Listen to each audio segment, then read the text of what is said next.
Peale não estava sozinho na adoção de uma concepção dominante cristã dos benefícios da prosperidade, que haviam ocultado suas raízes ocultistas. Um dos poucos best-sellers que poderiam ser vistos em paralelo com o poder do pensamento positivo era um guia para a saúde mental publicado por Napoleon Hill em 1937, Think and Grow Rich, visivelmente baseado num estudo feito pelo autor durante 20 anos sobre os hábitos e características de homens bem-sucedidos, e expressamente escrito a pedido do magnata Andrew Carnegie. Poucos anos antes de sua morte em 1970, ele revelou uma fonte menos terrestre de sua inspiração no livro Grow Rich,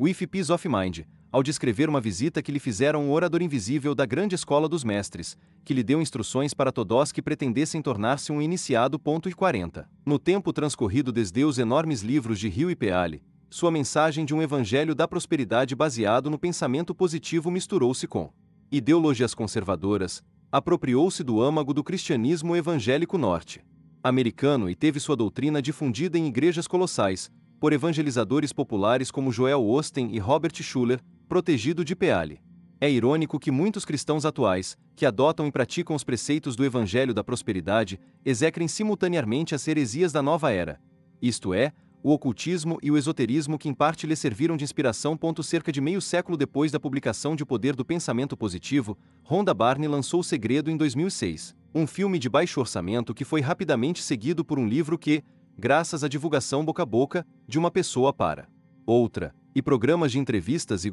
debates, tornou-se rapidamente um fenômeno de cultura de massas. Os livros e DVDs venderam milhões de cópias em poucos meses. O segredo era simples e tinha pouco a oferecer que fosse novo para qualquer pessoa consciente da linhagem do pensamento positivo, que vinha de Peale a Hill passando pelo New Thought. Se todos concentrassem seus pensamentos no que queriam para sua vida, atrairiam para si a realização de todos os desejos graças às leis do universo. Havia também pouca novidade em Um Segredo para os que estivessem familiarizados com o Kybalion, vibração, frequência, alquimia mental e a lei da atração. Em seu site oficial, O Segredo colocava Hermes Trismegisto lado a lado com Henry Ford e Martin Luther King, como uma das figuras por trás do segredo, e referia-se com desmedido exagero à mítica Tábua de Esmeralda como um dos mais importantes documentos históricos conhecidos pela humanidade. 41 E a autora de livros de autoajuda Doreen Virtue, do movimento Nova Era, foi mais direta. No mesmo ano, deu novo formato ao Kybalion, transformando em um livro com CD, atraente e luxuoso, aqui.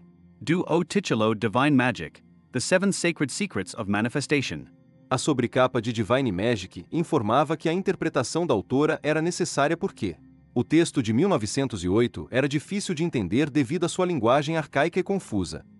Grande parte da obra de Virtue consistia de citações diretas de O Kybalion e de longos trechos extraídos do original e em itálico nas eventuações introduzidas pela autora. 42 E a influência do livro foi além das manifestações culturais de espiritualidade alternativa. Em consonância com a linhagem conhecida do hermetismo, O Kybalion oferecia-se como a filosofia hermética do Egito e da Grécia antigos.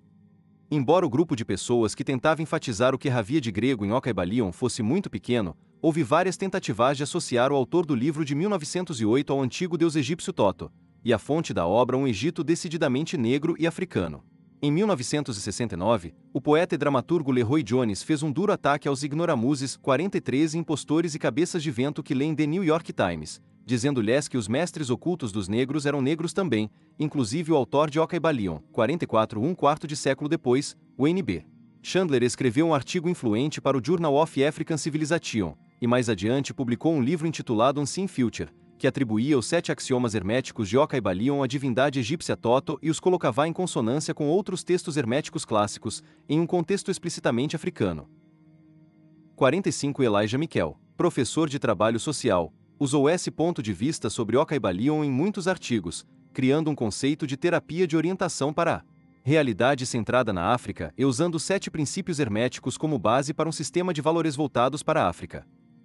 46 E bem menos acadêmica foi a reformulação de O Kybalion, em 2002, como The Sacred Wisdom of Teot, a sabedoria sagrada de Toto, reivindicada por Dwight York, do grupo nacionalista negro chamado United Nuval-Bia Nation of Morse. Pouco mais que uma reimpressão com o acréscimo de pseudo-hieróglifos e substituição seletiva de textos, Sacred Wisdom foi a oportunidade de Dwight York esclarecer as dúvidas e ambiguidades sobre O Kybalion, que era, segundo ele, um antigo documento egípcio que havia sido deturpado tanto pelos cananeus quanto pelos gregos. Um uso mais prático e trivial de Ocaibalion foi encontrado em Nova Jersey, no grupo de caçadores de recompensas místicas, conhecidos como DCEckers, 47, os quais, embora usassem tratamento humano e valores espiritualmente focados, desfrutavam de um índice de sucesso que superava até mesmo do FBI e o do US Marshal Service. 48 Joshua Armstrong, o fundador afro-americano dos DCEckers, fez os candidatos potenciais à condição de membros do grupo lerem obras de filosofia egípcia, inclusive Ocaibalion,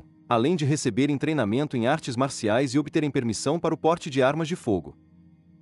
49 Embora isso só pudesse ser associado a anseios africanos no mais abstrato dos sentidos, as inúmeras referências ao Caibalion em vários romances das 4 últimas décadas, as obras de autoajuda como Black Wealth e Riqueza Negra, as salas de bate-papo virtual e a pintura de Jeff Donaldson, do grupo Africobra, tudo isso aponta para a posição modesta, ainda que inegável, que Ocaibalion conquistou nos domínios do pensamento afrocêntrico e da espiritualidade afro-americana. Embora alguns tenham se voltado para o Egito em busca da fonte de Ocaibalion, um trio de moradores de um subúrbio de Michigan, que se autodenominavam os 13 Iniciados, tentou usar Ocaibalion como modelo para a construção de pirâmides na década de 1970, construindo várias delas e citando a obra de Atkinson dezenas de vezes em seu livro Pyramid Power Explained, 50-51. Ao mesmo tempo que os 13 Iniciados de Michigan estavam construindo pirâmides inspiradas por Ocaibalion, outro grupo chamado Sumun, de Salt Lake City, estava absorvido nos 7 princípios herméticos e construindo uma pirâmide de quase 8 metros de altura.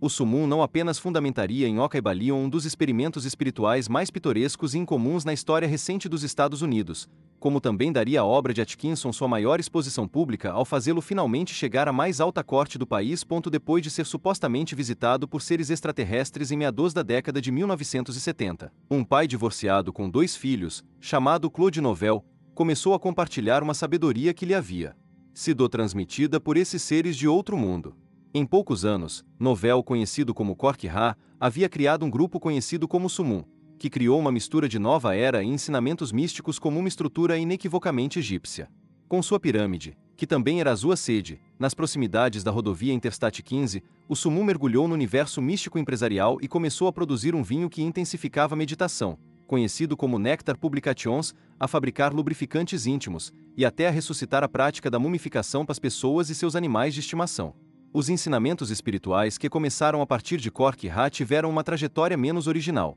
Os 7 aforismos fundamentais do Sumun foram extraídos praticamente de forma literal dos 7 princípios herméticos de Ocaibalion. Quando confrontado com a estranha semelhança entre os dois, Cork Ra negou, inclusive, ter lido o livro de Atkinson, e mais tarde sugeriu que ele e Ocaibalion haviam sido inspirados por uma mesma fonte.